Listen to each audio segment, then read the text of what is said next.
Okay, Rose, it is your second assignment for while I'm away, and I'm going to read you John Lackland and the Magna Carta. What did you think of Greensleeves? Send me an email. Richard's nickname was the Lion-Hearted, but John's nickname wasn't nearly as pretty. John's people called him John Lackland. Why?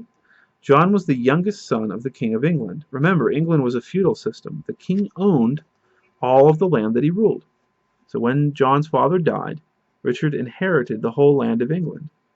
John didn't inherit any of it. He lacked land, so the name John Lackland. But when Richard died, John became the new king. Now he wasn't John Lackland, he was the king and owner of all England. John's older brother Richard had always treated him like a little boy who couldn't possibly rule a country. While Richard was away at war, John tried his best to claim the throne. But when Richard came home and took the throne back, he laughed at his brother. "What a child you are," Richard said. And he ordered the cook to fix John his favorite supper to cheer him up. And John was 27 years old. So when John became king, he was determined to show that he was a strong, grown-up ruler. But he had all sorts of troubles. For one thing, he wasn't tall and golden-haired like Richard. He was short, plump, and losing his hair. The noblemen of England didn't respect him, and the King of France was trying to take away the castles that England owned over in France. John knew that if he could defeat the French king, he could prove that he was a great warrior like his brother. So he fought battle after battle in France. These battles cost money. He had to pay his soldiers, feed them, and buy horses for them. So to raise money, John came up with ideas to get more money from his noblemen. He declared that in emergencies, like wars with France, his noblemen owed him extra money. He announced that whenever a nobleman died and left his land to his son, the son would have to pay extra money to the king, an inheritance tax. And furthermore, if the son was still a child, John could take control of the nobleman's land and make money from it. Now, all of these were ways that kings had raised extra money before John came to the throne, but John used them to raise lots of money. Soon his noblemen started to feel poor. John became more and more unpopular. And then John did something that was even more tyrannical. He ordered his nephew, the only other possible heir to the English throne, to be murdered. Finally, the noblemen revolted.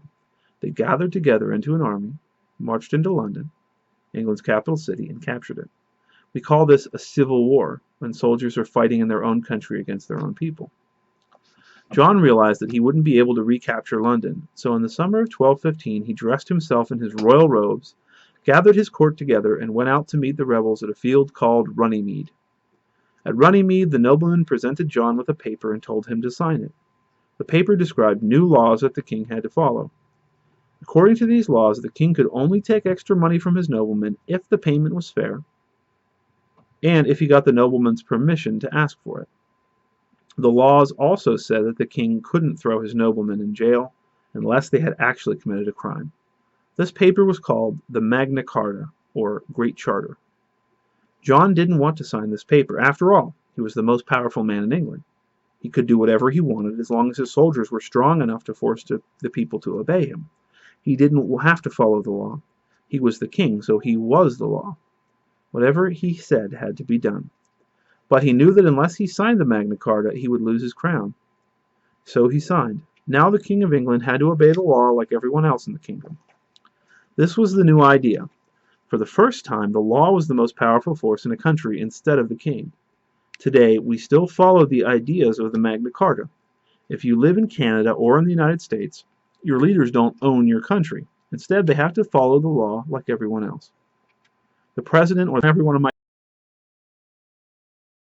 country to pay me $50 so I can start a war. I have to ask the people's permission to raise taxes and start wars, which they do technically, but a lot of times they do things anyway and they just don't call it a war to sort of get around that rule.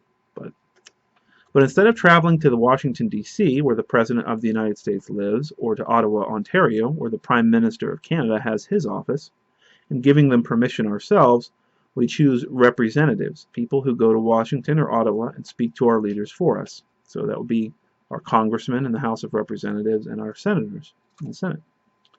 If the President or Prime Minister wants to start a war or raise taxes, these representatives have to give permission.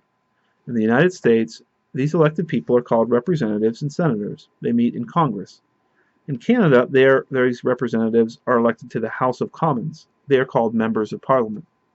This system got started 800 years ago when King John of England signed the Magna Carta. That's the end of that section.